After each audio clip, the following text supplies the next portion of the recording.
I want to talk about a way of reading that is the most important and probably the least discussed among academics and public intellectuals. And it's different from the analytical reading that is usually taught in the academy. And it's something I think that's much older than analytical reading. Long before university English departments, there were ancient bards, minstrels, and storytellers, chosen people in a society whose job it was to keep their societies engaged with the past through language. And in those early communities, as poetry fulfilled a social and psychological function, literature was medicine. It engaged the mind in the sacred act of meaning-making. People experienced poetry with the assumption that it had urgent significance for their own lives.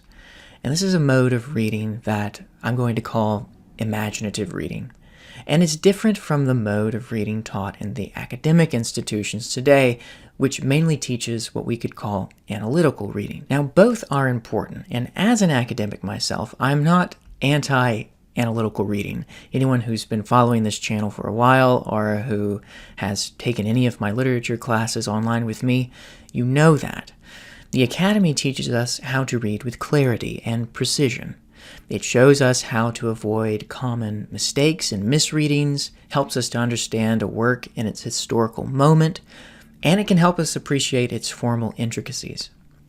The Academy helps us listen more carefully to what a text is saying. But as someone who loved literature and entered the Academy to study it, I found that the deeper I went into the Academy, the more I sensed a drift. The kind of reading that first moved me and made me love poetry was increasingly absent, I found, from the discourse around literature. And I've been trying to put my finger on exactly what that difference is between the academic reading and what I'm calling imaginative reading. And I noticed a growing disparity between the way literature is taught in the Academy and the way that I and many other public readers had instinctively read literature when our first love for literature began to grow. So for myself, I began reading the Romantic poets as a teenager after I was displaced from rural Louisiana after Hurricane Katrina. And at that time, I couldn't explain what attracted me to these poets. There were those lines from Wordsworth's Intimations Ode, where he writes, "There was a time when meadow, grove, and stream, and every common sight, to me did seem apparelled in celestial light, the glory and the freshness of a dream. It is not now as it hath been of yore. Turn wheresoe'er I may, by night or day, the things which I have seen, I now can see no more."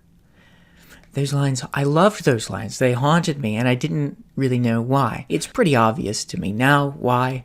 I was a kid who spent most of his time seeking beauty in the woods and who watched the woods destroyed and then who was displaced by a storm and then found the Romantic poets. It's pretty obvious why I made that connection. It's no wonder I was inextricably drawn to the Romantic poets. Wordsworth, John Clare, Coleridge, all of them. And this is what I mean by imaginative reading. Their poetry provided a language. It means the poem holds a certain meaning. It's a receptacle of many kinds of meaning that can accommodate different states of consciousness. The point is that beneath the depths of my awareness, my unconscious was directing my attention, as though with an invisible wand, to the paths of recovery and self-understanding. And this was what led me to study English literature from community college up to a PhD program. As Frost says, way leads on to way, and it is primarily the unconscious directing of our attention by which we are guided.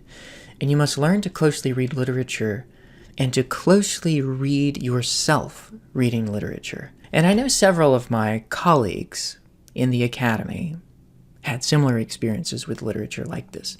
The problem is, it seems a little naive, a kind of jejune, or what the kids call today cringe, to confess such encounters with poetry. But that's what I mean by the imaginative reading of literature. It's the kind of reading that is innocent of scholarly prejudice and that engages the imagination. It's a dance shared between the reader and the poem. So for example, let's say you're reading Shakespeare's King Lear, the great tragedy. In an analytical academic reading of the play, you would recognize Lear as a tragedy that strains the Aristotelian model of tragedy. Its relentless escalation of suffering and nihilistic intimations push it toward what later critics would call the absurd. You will consider the Jacobean era anxieties about the succession, fears of political disorder after Queen Elizabeth's death. You would also consider Shakespeare's expert manipulation of language through his style. And all of that's really worth doing. But in an imaginative reading, you might be doing something different. You might be noticing how you yourself as a reader are responding to the play. Perhaps you find your imagination returning again and again to the storm on the heath, not just as a metaphor for the chaos of the unraveling kingship, but because something in that image feels important, maybe even familiar. It's as if the scene reflects the inner weather of your own psyche and the howling wind and the shouting into nothingness. These are psychic conditions, and if they move you, they matter.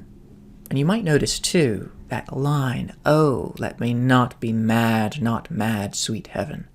You might notice that stays with you. Not because it's famous, but because it names a fear that you recognize, however dimly. Lear is at once a political figure, he's a dramatic character, but he's also a symbol of the aging ego, the self, stripped of its illusions and relevance. His journey into madness is a psychic descent, a sort of passage through disintegration and on toward eventual reintegration, possibly. Depends on how you read the very bleak ending of the play. But it's a play about the archetype of rejection. I think Carl Jung's theory of synchronicity is really helpful here for imaginative reading. Synchronicity for Jung was this acasual connection between the outer object and the inner state. So when reading literature, meaning emerges not just from exploring what the text contains, but from the resonance between the text and the reader's present consciousness through that imagination. So imaginative reading is a form of attentiveness. It asks, what does this universally mean, and how does this speak to me now? This means that you should trust the subtle impressions and to attend to the symbolic field without forcing a rational or analytical conclusion upon what you are reading.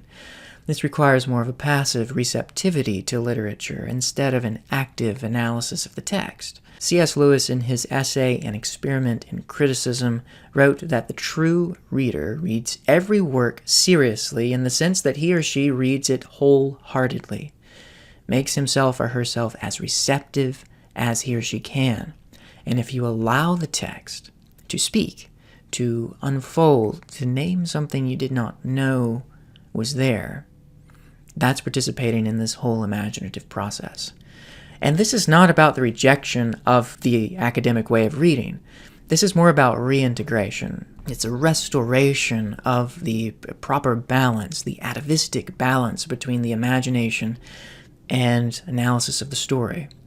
It is a discipline of perception, a way of reading that honors the psyche's participation in the meaning-making process. And this is why we must read literature not as a closed system of signs belonging only to the text and its author, but rather as a symbolic dreamscape. The story we read, if read with this kind of openness, becomes a moment of encounter. What the Academy rarely teaches, and what many of us learn on our own, is that imaginative literature is a mirror held up to nature, as Hamlet said. And by nature, he doesn't just mean the external world. It's not just about depicting reality in a believable way. It's about holding up the mirror to our own souls. Everything points within. And the true test of great literature is not whether it represents the world correctly, or whether it follows the right structure, or belongs to the right school, or whether a pompous American 20th century critic thinks it's worth your reading. The true test is this. Does it leave you changed? Does it speak to you something that has no name but has always been there?